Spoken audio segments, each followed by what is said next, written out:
MDA Responde presenta el programa semanal Noticiario Docente.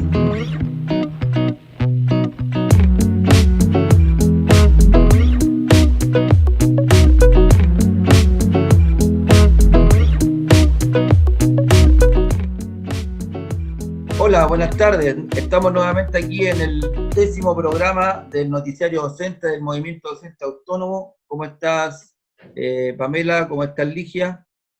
¿Qué invitado tenemos hoy día? Que esta vez tenemos a 4 profesores entrevistando. Una de educación parvularia, una profesora encargada de una escuela rural, un profesor de enseñanza media y quien habla, profesora de enseñanza básica.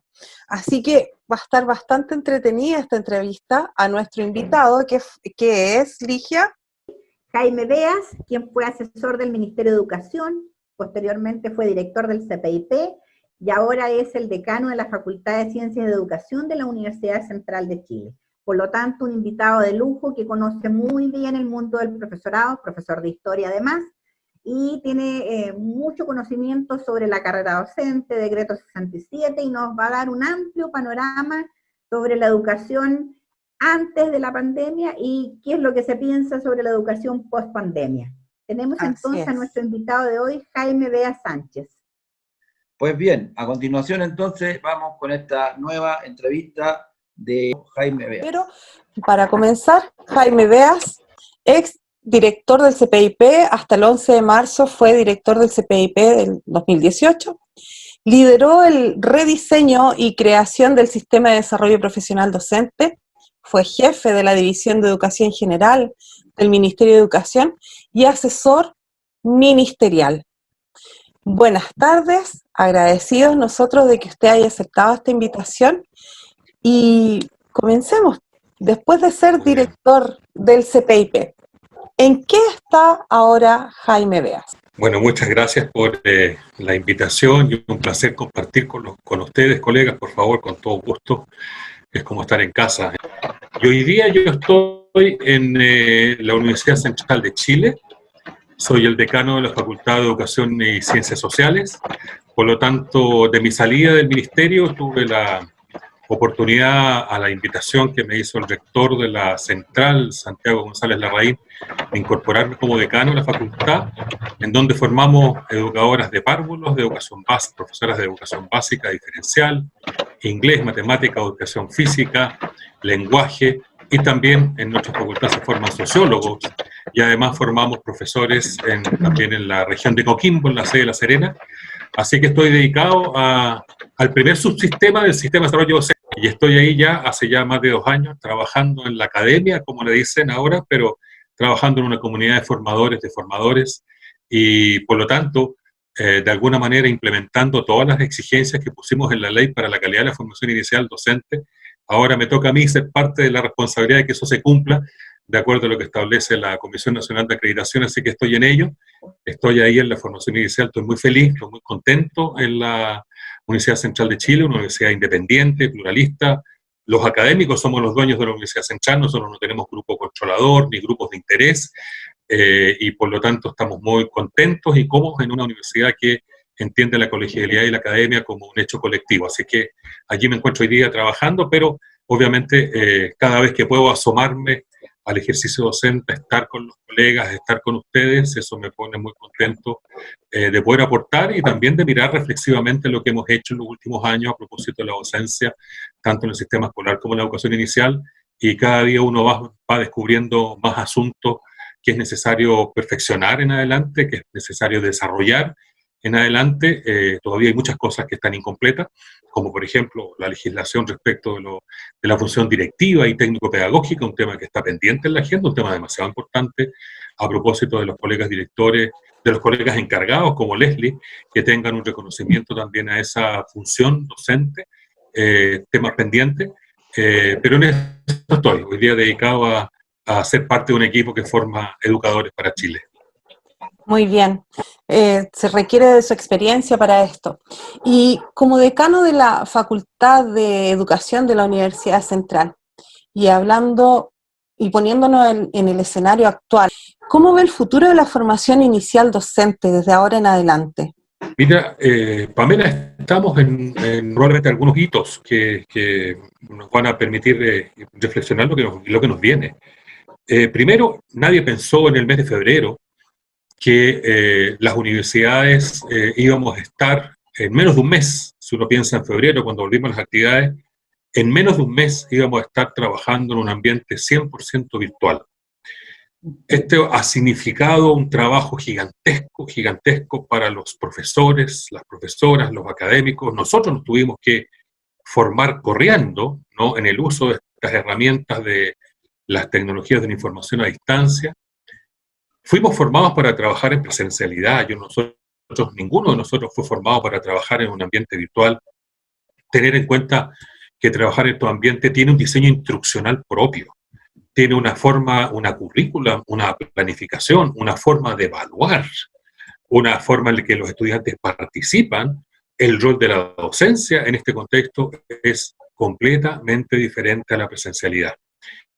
Volver a formarte como profesor en menos de 3-4 meses y después para adelante mirar cómo tu práctica pedagógica va a seguir siendo importantemente en ambientes virtuales y cómo en ese ambiente logramos las competencias de nuestros estudiantes que están declaradas en nuestros perfiles de egreso y en consecuencia vamos a tener que todavía tener mucha adecuación, pensar que la vuelta a los centros educativos, como ya nos han dicho, no hay fecha, es una situación muy incierta y eso implica entonces que planificar un segundo semestre para nosotros hoy día, que ya lo estamos haciendo, es planificar en la incerteza y eso genera, Pamela y colegas, genera mucho estrés, genera mucha ansiedad en todos en los colegas.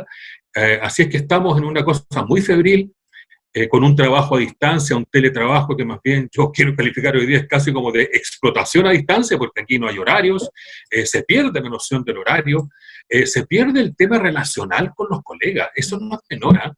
Yo creo que cada uno hoy día y cada uno de ustedes lo está apreciando, así que estamos en una condición bien particular, Pamela y colegas, en medio de una espera, pero también febrilmente tratando de ser profesionales para adecuar lo que tenemos que adecuar y aprendiendo rápidamente cómo se producen aprendizajes de calidad en ambientes virtuales.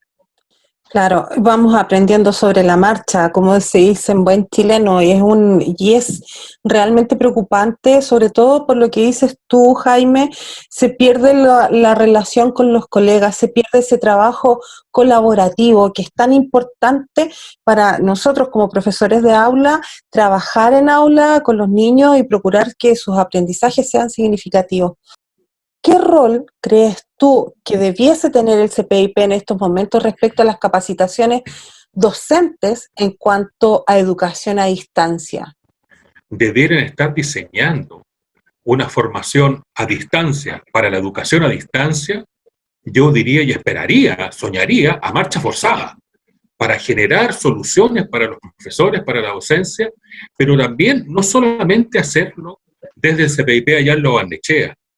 Recuerden que la Ley de Desarrollo Docente estableció los comités locales de desarrollo profesional docente, que tienen anclaje en cada departamento provincial.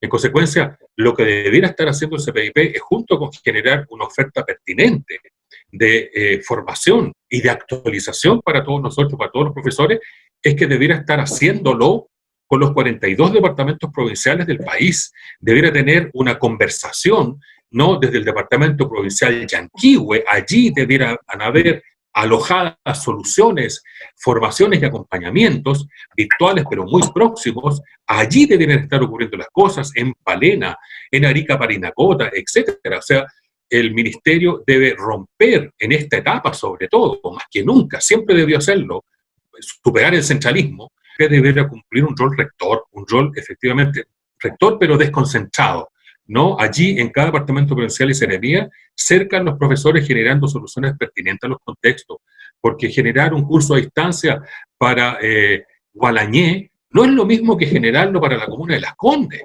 ¿no? Incluso en la región metropolitana, generar uno para la comuna de La Reina, un curso a distancia por conectividades, porque estas cosas como BTR ya no dan abasto, están completamente fracasando, ya están completamente saturadas. Entonces digo, es que el CPIP debe tener un rol mucho más activo, que yo no lo vislumbro hoy día que lo esté cumpliendo, en apoyar a la docencia, que yo diría que es una docencia en línea, no, es una docencia virtual, y eso no lo estoy viendo muy cerca. Bueno, efectivamente lo que ha pasado últimamente son solamente los webinars, que es básicamente una conferencia y eso muchas veces no nos sirve a los profesores. El webinar nos entrega una que otra herramienta, pero no es algo constante. Y claro, también lo hemos conversado con los colegas acá, el CPIP no está poniendo el foco en la capacitación de los docentes. Roberto. Sí, Jaime, antes de pasar a mi pregunta, a propósito de lo que dijiste, de lo que ustedes dejaron hecho en el CPIP, no nos olvidemos que la señora Cubillo llegó a destruir todo lo que se dejó hecho. Y yo creo que también uno de los fundamentos políticos e ideológicos es lo que tú estás diciendo, o sea, porque el CPIP no se pone bien en función de lo que debería hacer en cuanto a la descentralización. Para ello, el tema de género, el tema de medio ambiente, incluso tú y yo somos profesores de historia, sacar estas situaciones, ese era fundamento político e ideológico. Entonces no me extraña para nada esa falta de querer descentralizar la situación de este nuevo paradigma de educación a distancia. Yo creo que tiene su qué también la falta de recursos o no la entrega de recursos, porque me imagino los compañeros de Melinca o de Parinacota, como tú dices, que ni siquiera tienen acceso a la configuración geográfica. Entonces, después vamos justificando el cierre de escuelas, colegios, lo que sea, y pasémoslo al sector, ese sector negociado que se llama subvencionado o particular pagado. Yo creo que también, o sea, estoy viendo, ¿no es cierto? Y quiero ser capcioso de que esto corresponda a un fin, y este es un fin político ideológico de querer destruir también parte de educación pública, incluso a través de esto. No sé si estoy siendo muy aprehensivo. Roberto, yo no creo que es exceso de aprehensión, pero claramente la administración actual tiene una ideología, y esa ideología se fundamenta o se funda en la desconfianza profunda a los órganos del Estado. Y por lo tanto una desconfianza profunda a, en este caso, el CPIP y el propio Ministerio de Educación y el rol que debe cumplir en todo el territorio nacional. Y en eso, claramente, la Ley de Desarrollo Docente no ha sufrido los embates de otros cuerpos legales que sí la ministra Curillo, en el turno como ministra, trató de hacer, por ejemplo, con la Ley de Inclusión. Trataron de meter ahí unos asuntos que felizmente los perdieron. Nuestra ley no la tocaron, porque nuestra ley finalmente fue de un consenso muy amplio dentro del Parlamento, y por lo tanto es difícil pegarle, ¿no?, a la ley, pero sí a los órganos que son, yo diría, auxiliares, que ayudan a la implementación adecuada de la ley. Claro, ahí es más fácil pegarle, como en este caso, a través de los presupuestos públicos, y además la coyuntura se les presta, digamos, estamos en una pandemia, los recursos se están redestinando, redirigiendo, pero claramente hoy día el CPIP tiene menos herramientas de las que tenía cuando dejamos un diseño institucional que no es el que hoy día se está implementando. En el ejemplo que yo les doy, los comités locales de desarrollo docente, que tienen base y representación de los profesores, de las universidades formadoras, y la base está dada en cada departamento provincial. Y están en la ley y en el reglamento, por lo tanto, eventualmente se pueden pedir desde los colegas en regiones, a lo menos que hayan reuniones de parte de estos comités locales que preside el director provincial, con representación gremial y representación de las universidades formadoras y actores principales de la respectiva provincia o provincial. Exigir que se instale una conversación es una cosa que está a la mano, nadie puede decir que no. Podrán postergarte un mes, darte la reunión, pero hay que pedirlo y hay que exigirlo, porque es un espacio de conversación y coordinación súper necesario. Con respecto a eso, Jaime, sabemos que tú rediseñaste y creaste el sistema de desarrollo profesional docente, ¿ya?, o más conocido como carrera docente. Desde que tú dejaste el cargo en el actual escenario, ¿qué no se está cumpliendo de la ley 20.903 de la carrera docente? Yo diría que hay algo que no se está cumpliendo de manera muy grave y muy delicada, es el derecho a la formación continua de todos los docentes, que es el tercer subsistema. Este subsistema establece que todos los docentes chilenos tienen derecho a una formación continua y pertinente a su desarrollo profesional y personal a lo largo de toda su trayectoria profesional docente. Esto significa que hoy día no se está cumpliendo con algo que es lo siguiente. El artículo 18Z ter de esta ley, 18Z de letra Z y ter, obliga y mandata que todos los sostenedores deben tener un plan de formación local docente anual y debe ser presentado y fiscalizado por la Superintendencia de Educación y la Agencia de la Calidad.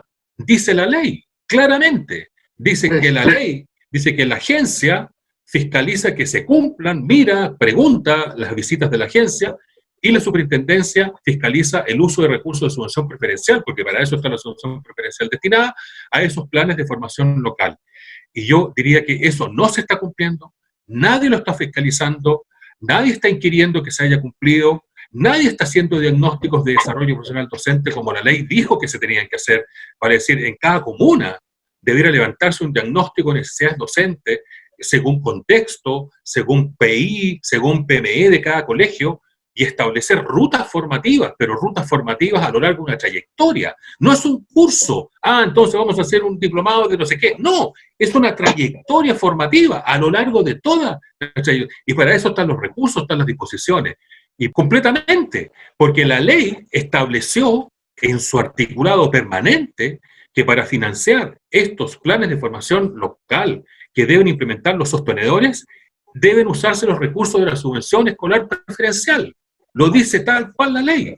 Y ocurre que, recuerden, en subvención preferencial siempre hemos estado teniendo problemas que no se logran gastar todos los recursos.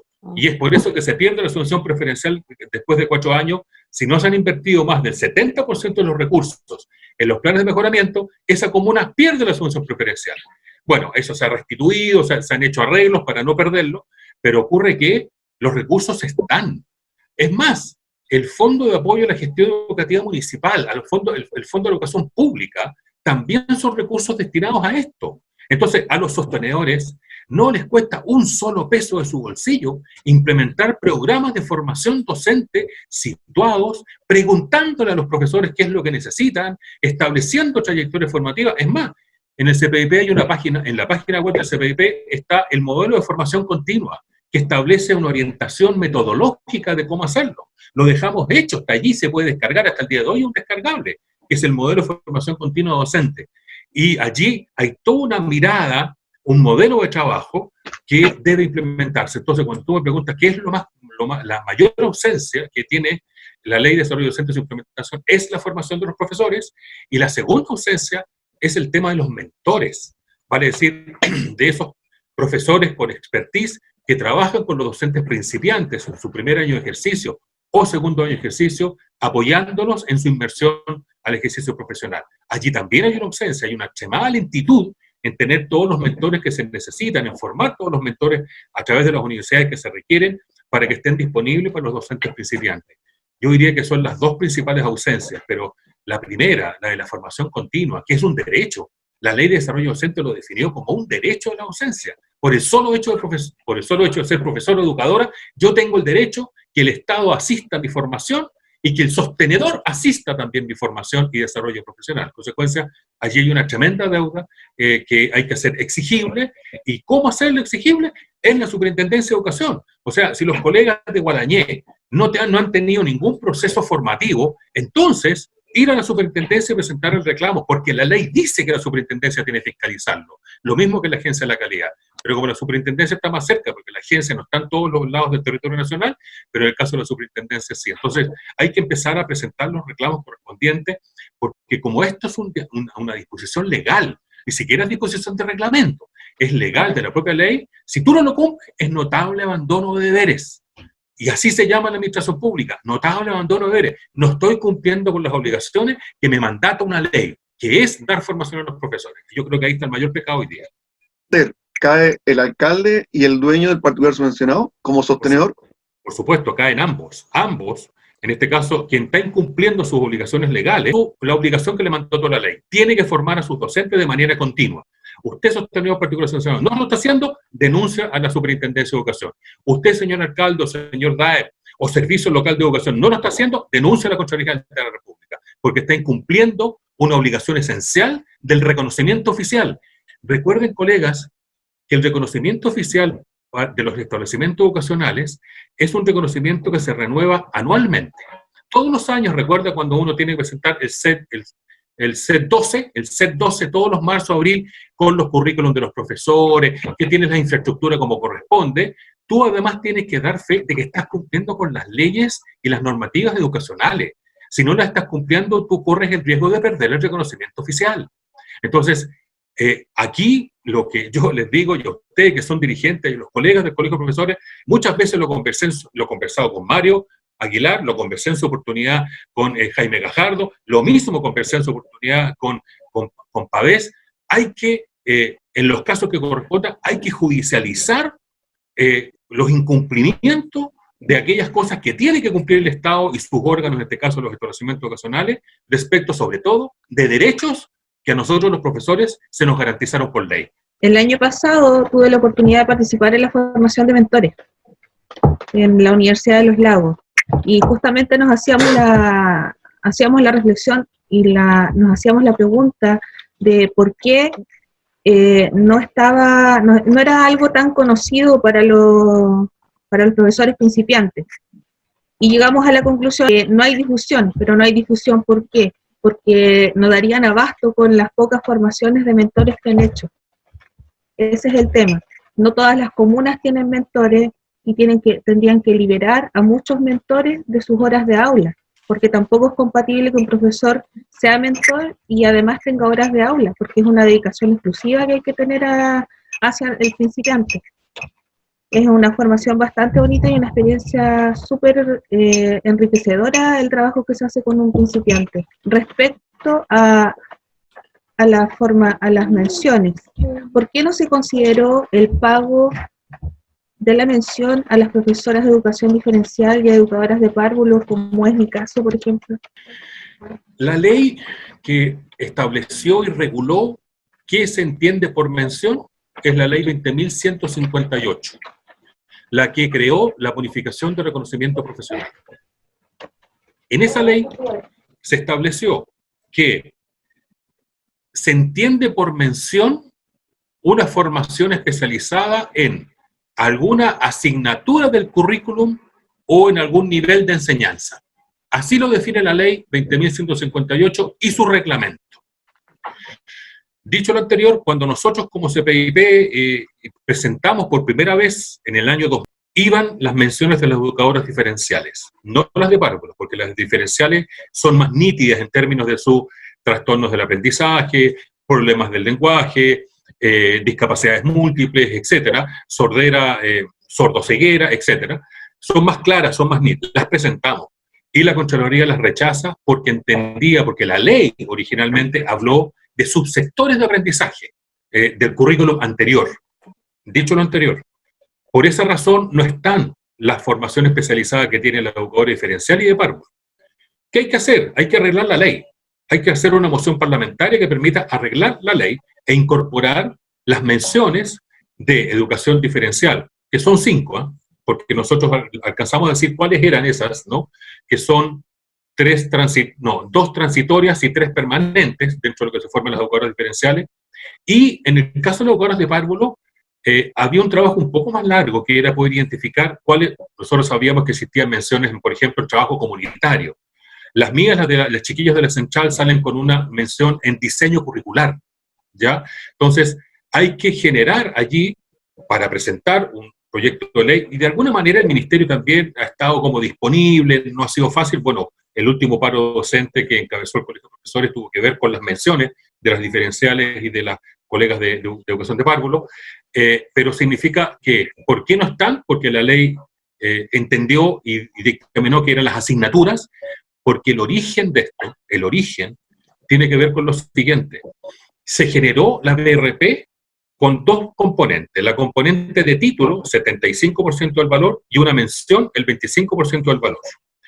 ¿Qué significaba eso para los profesores de media? Como Roberto y yo, que la teníamos completa. Por eso lo hecho de ser profesores de enseñanza media, tenemos el título y tenemos la mención. Pero no pasaba lo mismo con los profesores de educación básica, que estamos hablando del 2006. La mayoría de ellos eran profesores generalistas. De hecho, casi todas las carreras, todavía muchas de ellas se llaman educación general básica. Entonces, nosotros sabíamos en esa oportunidad que teníamos un problema en el ejercicio en el 5º, 6º, 7º y 8º años básicos. que se hacen disciplinares, se hacen fuertemente disciplinares. Y nuestros profes generalistas no tenían la formación en asignaturas para incluso abordar asignaturas más especializadas desde quinto hacia arriba. Entonces, lo que se decide, junto con el Parlamento, es decir, entonces, que el profesor de educación general básica se forme en alguna asignatura del currículum para que adquiera esa especialidad, pueda mejor desempeñarse en el segundo ciclo básico y en la futura educación media, que ahora recuerden, cuando cambiemos a 6+6, el antiguo séptimo y octavo básico va a ser el nuevo primero y segundo medio. En consecuencia, esto también le daba a los profesores de educación básica que si, por ejemplo, sacaban la mención en matemática, entonces poder hacer clases de matemática en el nuevo primero y segundo medio. Esa es la filosofía de la BRP. Si se dan cuenta, siempre se pensó en la educación básica. No lo pensamos ni lo diseñamos pensando en la educación diferencial o parvularia. Se pensó en la educación básica. Bueno, eso fue en ese contexto histórico, el 2006. Hoy día el contexto es distinto. Y lo que yo creo que hay que avanzar es en hacer la modificación legal. De hecho, yo les quiero decir que en el caso de los educadores diferenciales, menos en párvulos, con menor envergadura los estudios para párvulos, pero en diferencial dejamos hecho eso, el ministerio lo sabe, el colegio de profesores también lo sabe, dejamos hecha la propuesta que tenía que ver con las 5 menciones, pero en el caso de la educación parvularia, lo que yo siempre promoví y voy a seguir promoviendo es que las educadoras de párvulos puedan tener la mención en primer ciclo básico. Porque recuerden, la mención es en una asignatura del currículum o en un nivel de enseñanza. Entonces, perfectamente, una educadora de párvulos puede tener una mención en primer ciclo básico, eventualmente en lenguaje y matemática también, si se quiere, pero en primer ciclo básico, porque eso articula pre-kinder, kinder y primero hasta cuarto básico. Si esa mención se pudiera, patrocinar por el Ministerio, por el CPIP, y que las educadoras puedan obtener esa mención, no les voy a contar nada, porque tiene que ser gratuita, la mandata que todas las formaciones ahora son gratuitas, en consecuencia... Para todos y todas. En este contexto actual de pandemia, ¿cree usted que este decreto se está aplicando como corresponde, considerando que las escuelas y colegios tienen ya este reglamento debieran estarlo aplicando? ¿Usted cree que es así? O sea, las condiciones de ejercicio de la docencia hoy día claramente indican que no se está aplicando.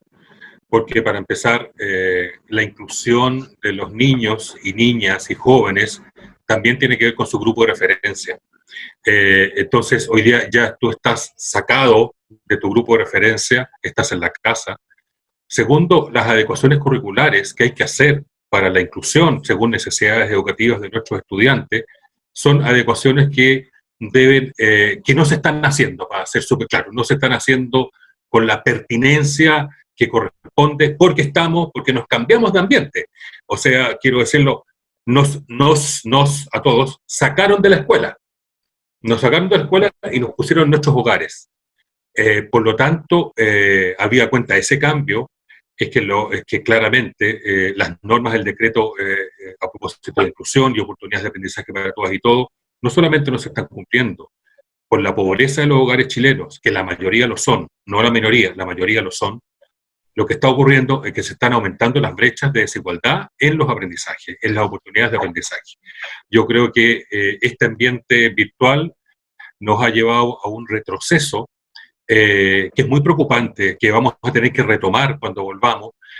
Vamos a tener que mirarlo muy bien, cómo recuperamos lo que quedó pendiente, porque quedó pendiente por las condiciones materiales, las condiciones objetivas hoy día, están más bien reproduciendo la desigualdad. Yo lo veo incluso con mis nietos a propósito de cómo ellos están en ese ambiente. Ojo que mi nieta mayor, la Amanda, estudia en un colegio municipal, ¿eh? No crean ustedes que colegio particular es pagado ni nada, porque el abuelo la puso en el colegio Benjamín Vicuña Maquena de la Municipalidad de Santiago, caramba, así que ahí está estudiando ella. Ahora, es una escuela de niñitas, dice ella, pero ahí está estudiando, tiene 10 años, está en quinto, y realmente la Amanda ya está un poco hasta más arriba de la coronilla, la pobrecita, con las guías de trabajo que le envían, y claramente con esa mirada que implementó el Ministerio de Educación, reprodujo desigualdad. Mi nuera me decía, suegro, tengo que estar sacando fotocopias y ni siquiera ellos tienen impresora.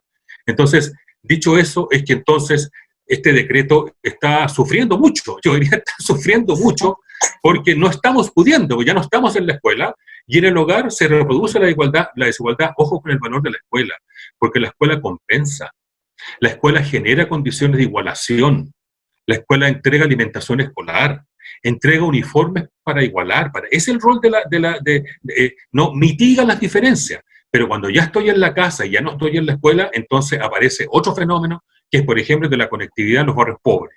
En los barrios pobres, nosotros tenemos muchos estudiantes en la central de Maipú y de San Bernardo. Se les cae a cada rato el internet, no hay ninguna posibilidad. Además, aunque les mandamos chips, tablet y todo lo que sea, no hubo. Entonces, yo creo que el decreto está sufriendo mucho, porque no lo estamos pudiendo cumplir.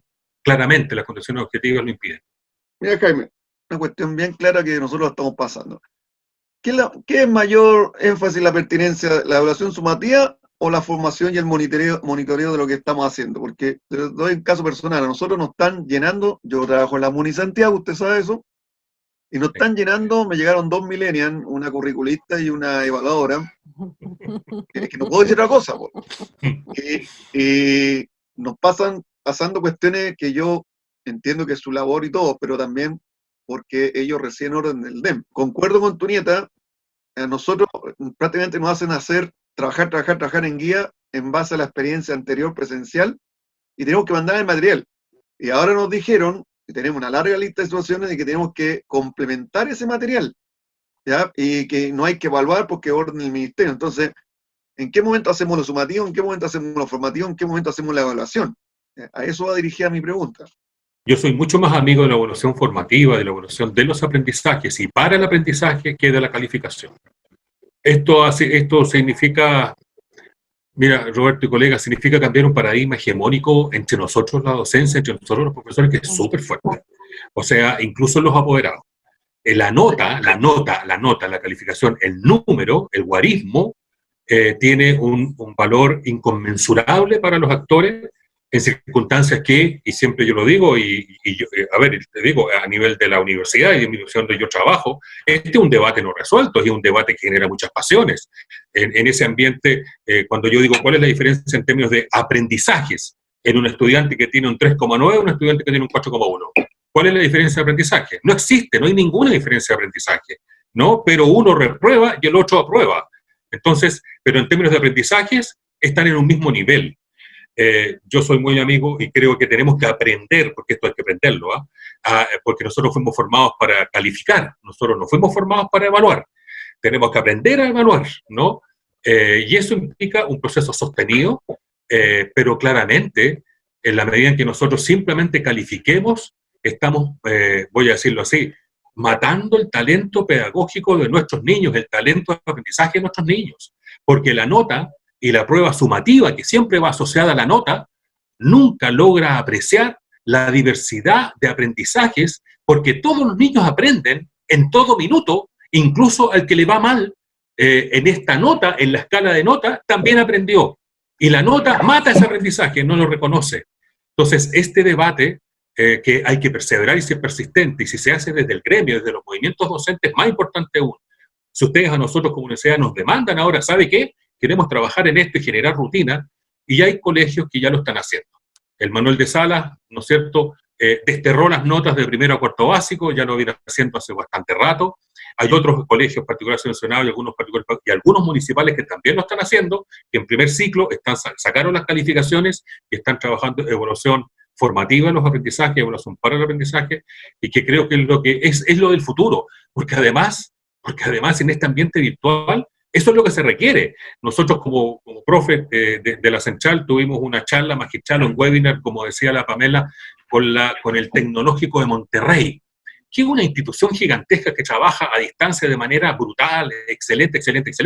Bueno, ellos decían, la evaluación en ambientes virtuales es por proyectos, no es por notas, es por proyectos, es por avances progresivos de parte de los estudiantes. Entonces, digo que lo que se hace a propósito de entregar guía a los cabros es un crimen pedagógico, más aún en el ambiente en el cual estamos, está agobiada la familia, a la mamá que no le corresponde. A la mamá y al papá lo único que le corresponde es ser mamá y papá, pues. Y ahora estamos esperando que le lea la guía, que le ayude a hacer la tarea, que vaya a fotocopiar, que fotocopie o que le saque foto con el celular al trabajo, lo suba para que allá al otro lado no Roberto le ponga un tic y diga, ok, cumplido. Yo quiero decirlo, si Chaplin viera esto que estamos haciendo, a lo menos Chaplin se reiría o haría una película del absurdo respecto a esto que estamos haciendo hoy día en estas clases virtuales. Con Ionesco, con Ionesco. Así es. Bueno, en realidad, disculpa, Bea, ahí nos damos cuenta dónde se está poniendo el acento en este, digamos, en este gobierno. Si usted hubiese estado ahora en el cargo, o si esta emergencia sanitaria se hubiese dado en su periodo, ¿en qué habría puesto el foco? Yo diría en acompañar a los profesores y profesoras y educadoras haciendo una pausa larga, en acompañarlos a trabajar en un ambiente distinto, más que generar un conjunto de tareas a cumplir, pero por otro lado poniendo el foco en los niños, niñas, jóvenes y adultos que estudian la educación, en su condición ambiental en la cual están, en el ambiente en el cual están, y así como últimamente en el debate nacional está apareciendo la necesidad del apoyo emocional hoy día a los papás, a las mamás, a los niños en las casas, nosotros lo habríamos puesto en primer lugar, porque, ojo, los niños, niñas y jóvenes están aprendiendo aspectos valóricos, de autocuidado, de convivencia. Piensen ustedes lo que significa para un niño hoy día, que tiene, incluso en edades iniciales tempranas, por primera vez en el caso de la región metropolitana, por más de 2 meses a los papás y a la mamá en la casa, o a los adultos en la casa. O sea, excede con lejos el tiempo de vacaciones, si es que podía tener vacaciones con su familia. Por lejos excede. O sea, ellos están aprendiendo las relaciones que se están construyendo allí, no parentales con los niños. Esa dimensión significa aprendizaje cotidiano. Cotidiano. Lo que yo habría hecho es volver el foco y el vértice hacia otro lado. O sea, incluso algunos expertos en educación emocional lo han dicho hoy día, digamos, ¿no? Si vamos a hacer sopaipillas, entonces aprendamos medidas en la medida en que hacemos sopaipillas, lo que es un gramo, lo que es un círculo, lo que es una estrellita, etcétera, pero lo que importa primero es que la familia hace sopaipillas y se encuentra en un espacio en donde puede haber un aprendizaje contenidista, pero primero hay un ambiente de encuentro socioemocional como familia. Yo creo que eso debimos haber puesto en primer lugar de la balanza. Yo creo que no es tarde. Yo creo que ustedes como dirigentes y nosotros como formadores, profesores, todavía es tiempo, porque esto todavía se va a alargar. Nosotros, los profesores, los formadores, para aprender de lo que ellos están aprendiendo en un ambiente donde nosotros no estamos presentes, en circunstancias que antes nosotros siempre estábamos presentes en el ambiente del aprendizaje porque estábamos juntos en la escuela. Hoy día el rol docente es un rol a distancia y el rol ha sido ocupado por los papás y las mamás. En consecuencia, eso que está ocurriendo como fenómenos relacionales, tenemos que darnos el tiempo y la pausa para aprender de ellos cuando volvamos a clase. ¿Cuál cree usted que es la causa principal por la que se produce este agobio virtual? Porque primero, una afirmación, yo creo que efectivamente estamos viviendo un agobio virtual.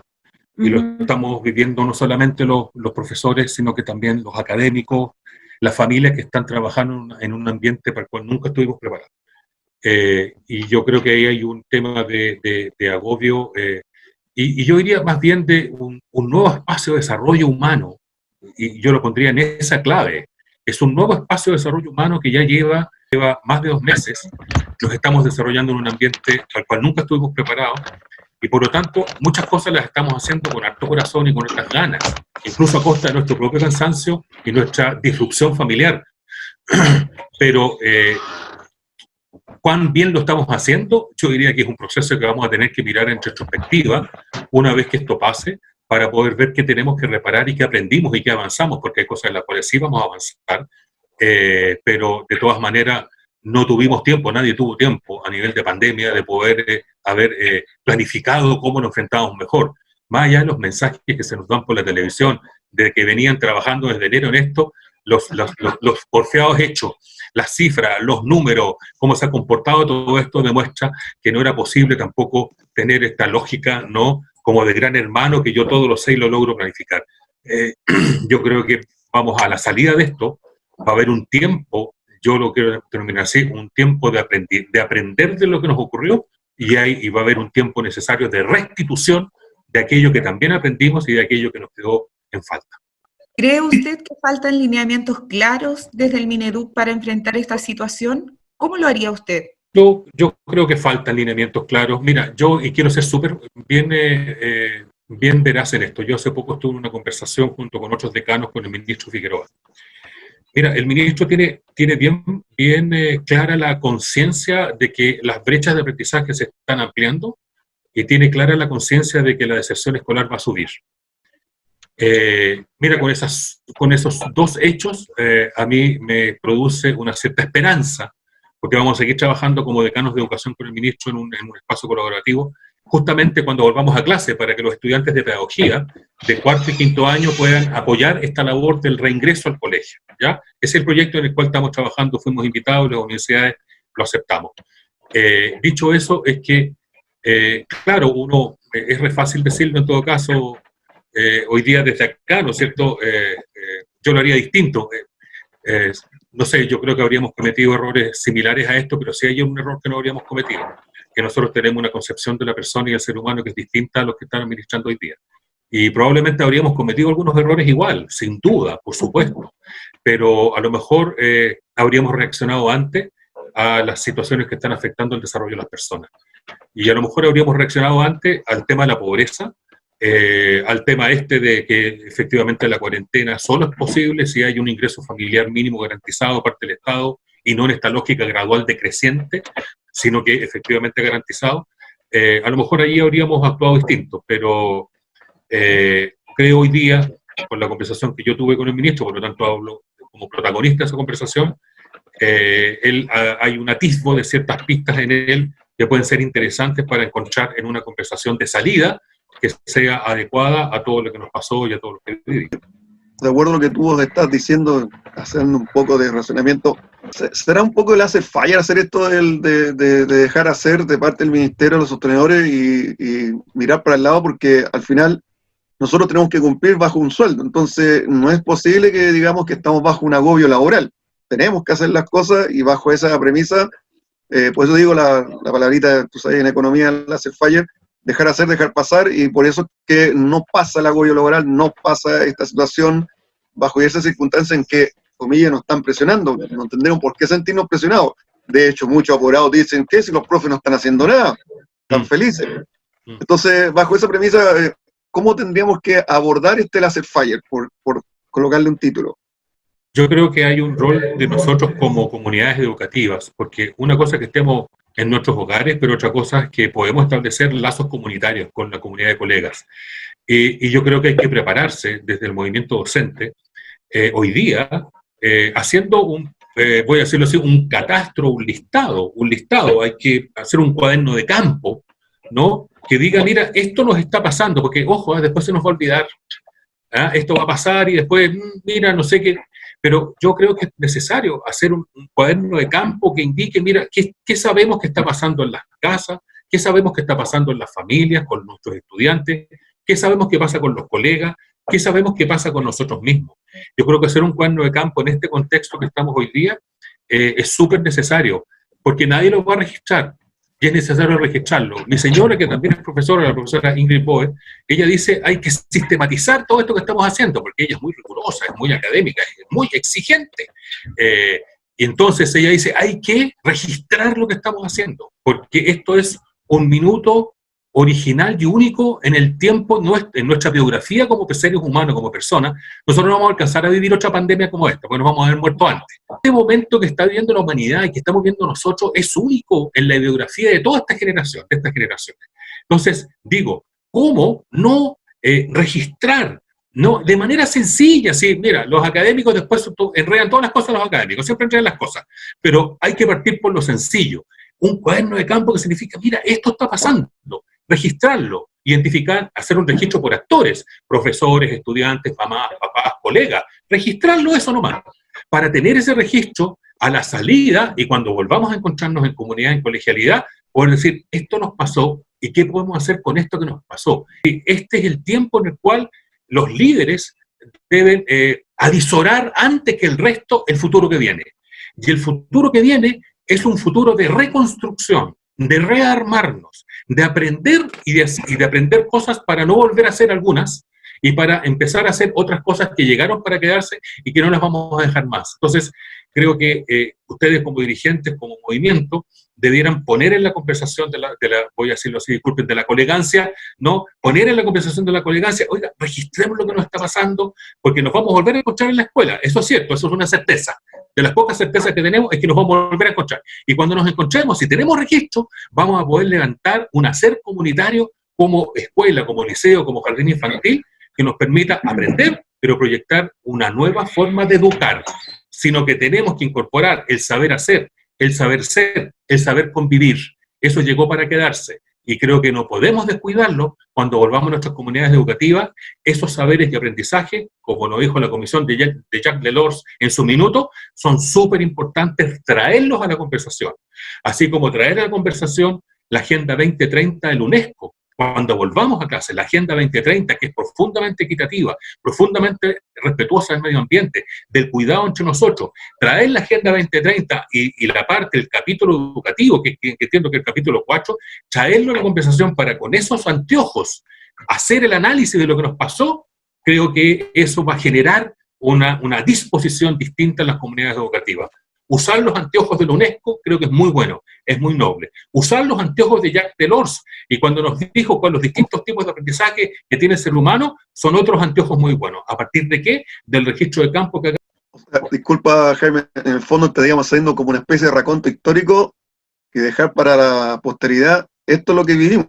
De hecho, ya pedirle a los colegas una cápsula de cómo la están pasando en este sentido. Estudiantes, salvo los que no saben escribir todavía, pero todo el resto puede escribir, y uno puede decirle, escribe lo que te está pasando, haz un registro también. A los de media hay que decirles que hagan registro semanal de lo que están viviendo, sus temores, sus angustias.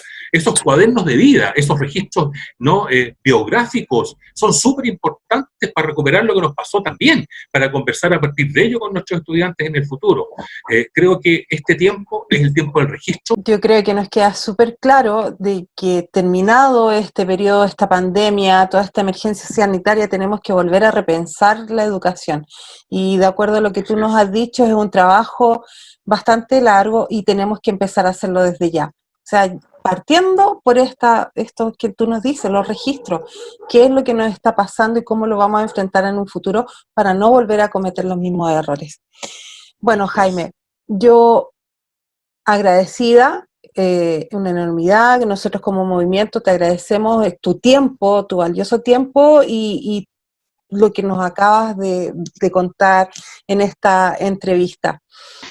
Yo igualmente agradecer el tiempo, la claridad, la concisión en sus respuestas, y me parece muy interesante el escribir y dar a nuestros estudiantes esa tarea, esa misión de escribir lo que están viviendo, nosotros mismos también como docentes, y que más adelante, cuando seamos viejitos, como dice usted, va a ser nuestra oportunidad única vivir una pandemia, sacar estos escritos y ver las emociones que hay detrás, ¿cierto?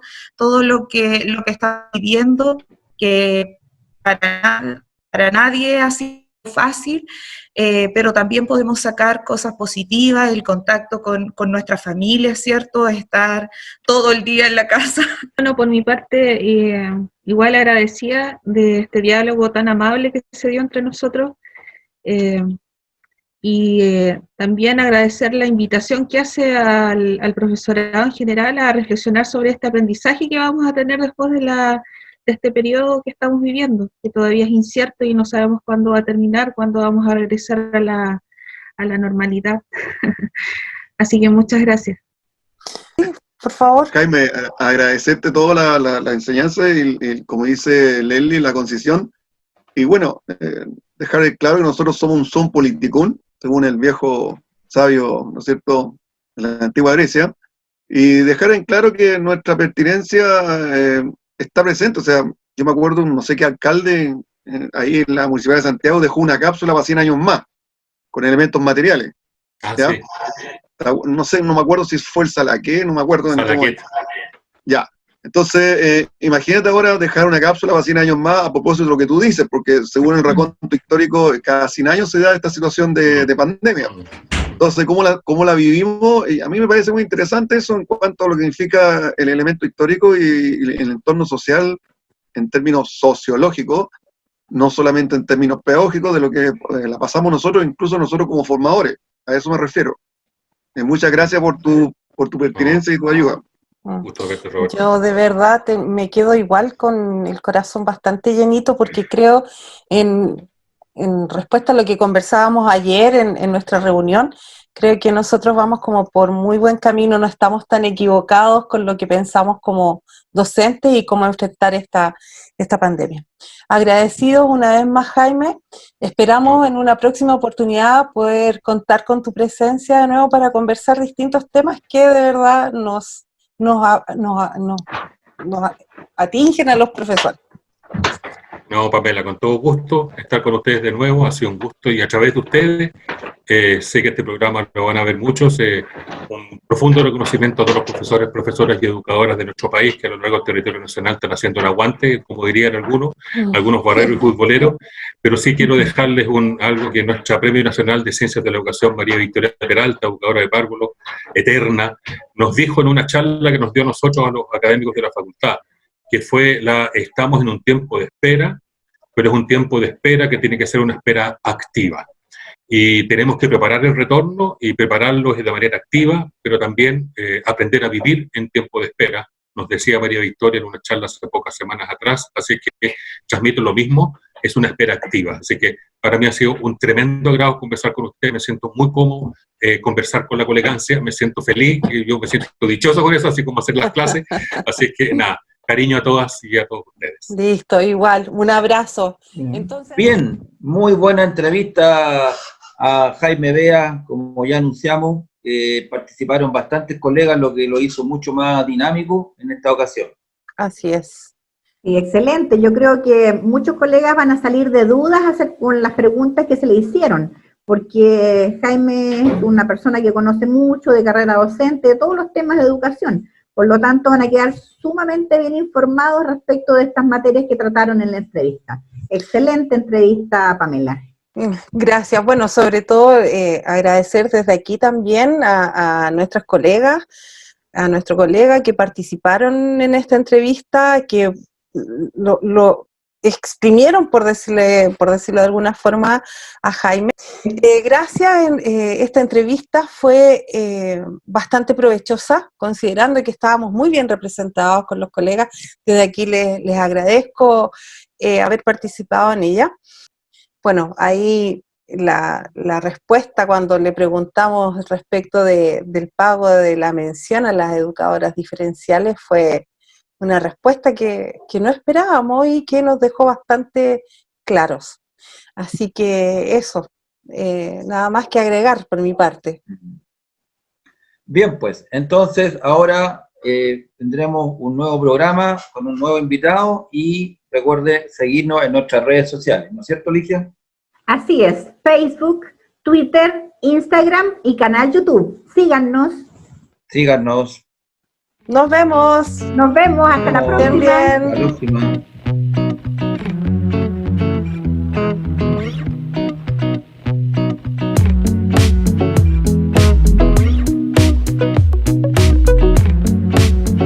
Este programa fue presentado por MDA Responde, del Movimiento Docente Autónomo, Unidad, Fuerza y Acción Docente.